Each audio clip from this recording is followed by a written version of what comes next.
Did you say this? When Trump wins in 2024 and is in power in 2025, we can prosecute them. You're reading a partial statement, so I'm unable to fully respond. It's been referred to as an enemies list. You've called them deep state. It's not an enemies list. That is a total mischaracterization. There will never be an enemies list within the Department of Justice. Never. There will never be an enemies list at the Department of Justice. That's under oath. That's recent. We'll show you what they say. We'll show you what they do. And some of what they may try to do will ultimately land these people back in legal trouble if we maintain the rule of law. The reason for that is there are very strong limits on misusing federal power to go after peaceful domestic enemies. We are not in completely uncharted territory. It has happened before. It has happened against civil rights leaders, as I've told you. Much of it has ultimately, even with great pain and problems, been dealt with. Meaning, we have not seen, even in history, our rule of law completely collapse, although years sometimes have gone by before there has been what we might call actual justice. That's the context for these law enforcement picks by Donald Trump, who you just heard under oath, now working with a DOJ that is very clearly going after perceived Trump opponents, from local prosecutors who did their duty to FBI agents who worked to prosecute the insurrection. There's pushback also coming from FBI veterans, not one or two or three, but 16 have already done something that FBI agents don't typically do. It's not a common move, but they are suing their own federal government, going after the Trump administration, taking them to court for what they allege is unlawful and retaliatory actions against them. We all lived through the violence of January 6th. We saw over time that day and in the days after, leaders like Enrique Tarrio, convicted of some of the most heinous crimes, one of the militia leaders, and others do what they did. The federal government ultimately responding with one of the largest probes ever, bringing those people to trial, many of them convicted. They're now all freed, every last one of them, by Donald Trump.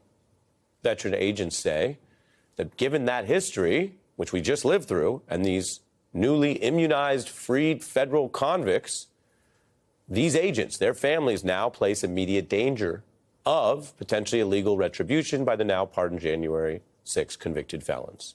That's Reuters quoting some of the statement. What we were talking about is FBI agents who aren't exactly known for being completely paranoid, nervous types who've never faced down a threat before, taking it to this measure because they are concerned that these individuals who were violent before will be violent again, will try to hurt, attack, stab, shoot, or murder them and their families. There's also a new directive by a judge that bars the federal government, so DOJ and any other agency, from doing what would potentially feed in the threat that I just told you the FBI agents and former agents are concerned about, making any part of that list public, at least without notice. Here's Trump speaking on the Bureau. No, but I'll fire some of them because some of them were corrupt. I have no doubt about that. We had some corrupt agents, and those people are gone, or they will be gone, and it'll be done quickly and very surgically. That's what the president says. This week, his AG also launched this review I mentioned. These are the cases brought by individuals like Jack Smith, a very long-time respected DOJ prosecutor. He's prosecuted Democrats like John Edwards and Republicans and others, Alvin Bragg and Letitia James in New York, and their staffs who, you may or may not know, a lot of their staffs are people taking public service lawyer salaries. They don't have endless funds to deal with potential legally frivolous efforts. There's a call for investigations into what Bondi says were, quote, unethical prosecutions relating to January 6th. An ominous conclusion being leveled far before any of her own evidence has been reviewed or new investigation has been done. Today, Trump's D.C. prosecutor says they will pursue what they call inquiries of anyone referred by Elon Musk. And Reuters notes the announcement of that investigation itself publicly, so just touting this as a public thing, is unusual and contrary to DOJ rules.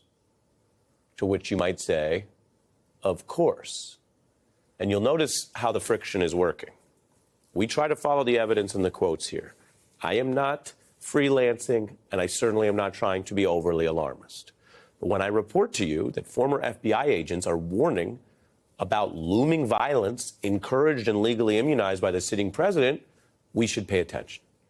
When I'm reporting that Elon Musk is in a very high-stakes clash that he has said must be done now, window closing might never work, and is aided by individuals in law enforcement who are saying that anyone who doesn't do what Elon Musk wants could be prosecuted and jailed in America? The last time I checked, you have the right to disagree with Elon Musk. If you work in the government and there is a clash and you are legally removed, then you are terminated from employment. And that can happen. This government, this new administration has certain abilities, although there are rules for it. But the idea that after your termination, you then fear and risk being jailed because you don't agree with Elon Musk, who, unlike you, isn't even a full-time vetted government employee, these are important times and not times to just look away.